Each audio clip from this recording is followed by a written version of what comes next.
Welcome to the Ron Malhotra Show, Smarter and Wiser. I attempt to share insights and observations that I hope are going to make you feel smarter and wiser.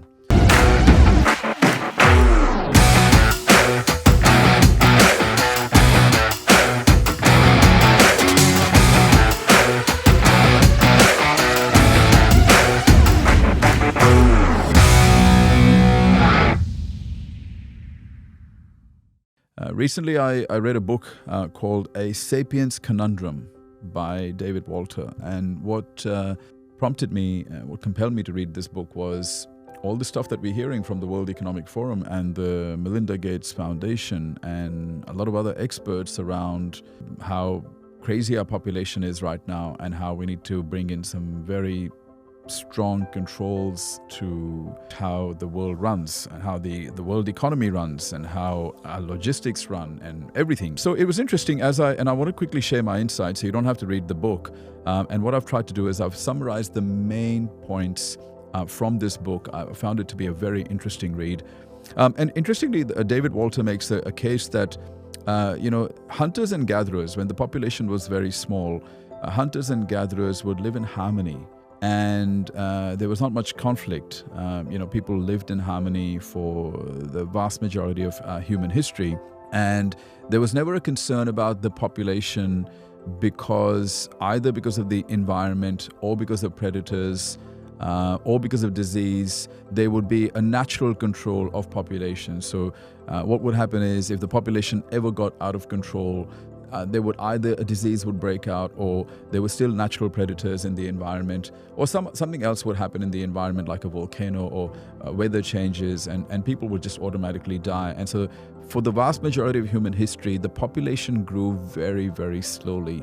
And then he basically makes the point that it's only after we went from hunter-gatherer economy to the agricultural economy, where we started to cultivate land and we started to grow our own food, that's when things started to become complex culturally, economically, and technologically as well. That's when things started to get really complex. And that's where the wealth disparity and the power disparity started to emerge, because the people who were in control of the land, people who were able to possess land, people who were able to cultivate land, were able to, they seized the power, and then they were able to get other people to work for them. And so this created a more sort of complex way of living.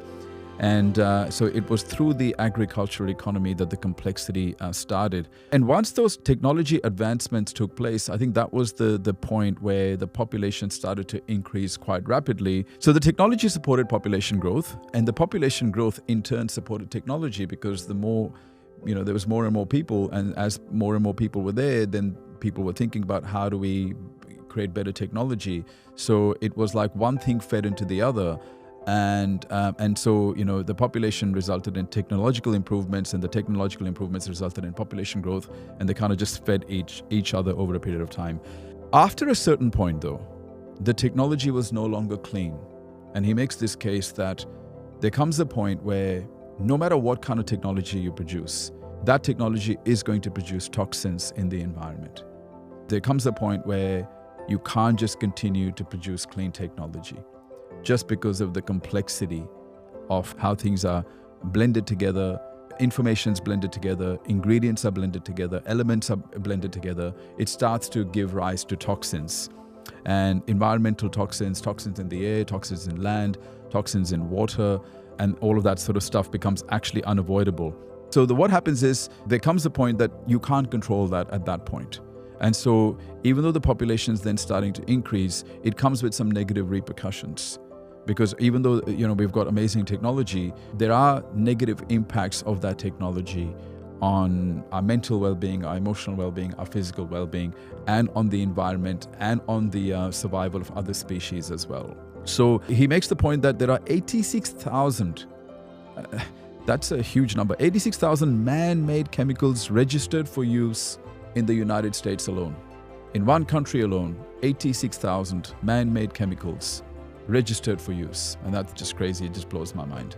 And he makes the case that because of the sheer number of toxins that are now produced, just by the sheer number of toxins that needed to be produced to sustain the technology, to support the population growth, we're now at a point where David Walter makes the case that there has to be a population collapse. Now, this is kind of disturbing. And he says we're headed towards a population collapse, and there are only a few ways to avoid that. Number one, he says either we bring in mechanisms to reduce the population increase. So, in one of my previous videos, I talked about the fact that, this is where you might see that the governments start to legalize euthanasia. They may not be so big on longevity trends. I mean, in the last sort of 30 or 40 years, what we've seen is that people are living a lot longer. And we thought that was a good thing, but perhaps it's not. And this is the point that these guys are trying to make. So David Walter makes the case that the governments are going to have to work on natural reduction of the population, or at least the population growth. We're going to have to put some restrictions on complex technology. There has to be some restrictions. So we can't just continue to develop more and more new technology, because it has negative implications for the environment, for humanity, for the sustainability of the planet. And he makes the case that we also need to minimize the need for fossil fuels. So I think it's an interesting book, and I just wanted to summarize the learnings from that. And I think that's what he means by the Sapiens conundrum. I think the conundrum is that, all the things that we're doing that are growing us are actually bad for us. And I think that's the dilemma, and it's a hard one to solve. But let me know what your thoughts are. I just wanted to let you know it's an interesting book. And those were the main points that I got out of that book. I found it to be an incredibly fascinating read. Prior to this, my mind has always been that let's just, let the population grow, let the technology grow, and maybe there is no limit. But certainly after reading this, it does put a little bit of doubt in your mind. You do start to consider whether there should be some ceiling on the development, both in terms of population and technology. Again, I don't know the answer, but it's definitely an interesting concept to think about. Would love to know your thoughts. Please share your comments in the comment box below, and I look forward to seeing you at the next show, where I'm going to be talking to you about another interesting insight that I've been working on.